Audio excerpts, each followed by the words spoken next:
Hello दोस्तों, नमस्ते, प्रणाम। मैं आप लोगों को बहुत सुंदर सी एक सोहर गीत लेके आई हूँ रविदास जी का। कैसा लगेगा कमेंट करके बताना और लाइक सब्सक्राइब करिएगा। तो चलिए मैं आप लोगों को सुना रहा हूँ। मेरी गीत अगर अच्छी लगे तो लाइक सब्सक्राइब कमेंट में बताइएगा कैसा है।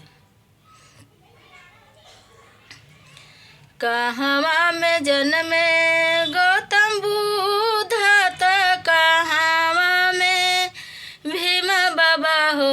ललना कहवा जा न मेरे विदास, महलियाँ उठ सोहर हो।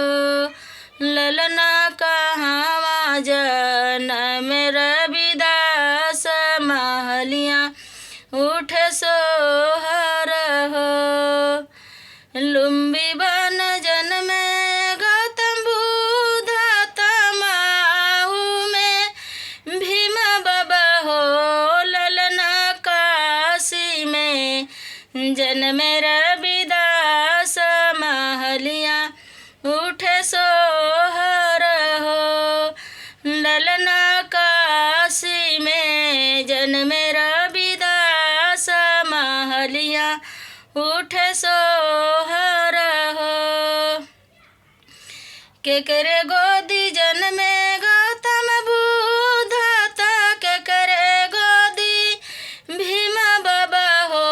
ललना केकरे गोदी जन्मे रविदास, महलियाँ उठ सोहर हो।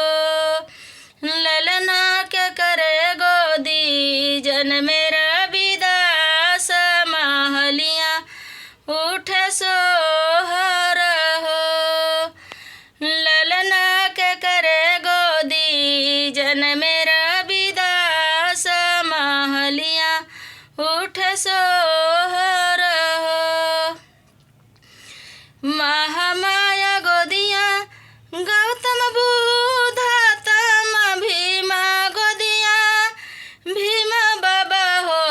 ललना कर्मा गोदियाँ जन्मे रविदास, महलियाँ उठ सोहर हो।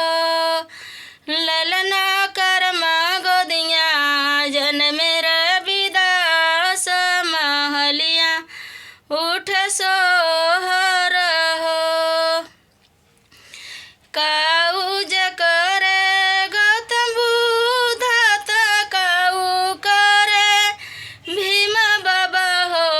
ललना काऊ करे रविदास, महलियाँ उठ सोहर हो। ललना काऊ करे रविदास, महलियाँ उठ सोहर हो।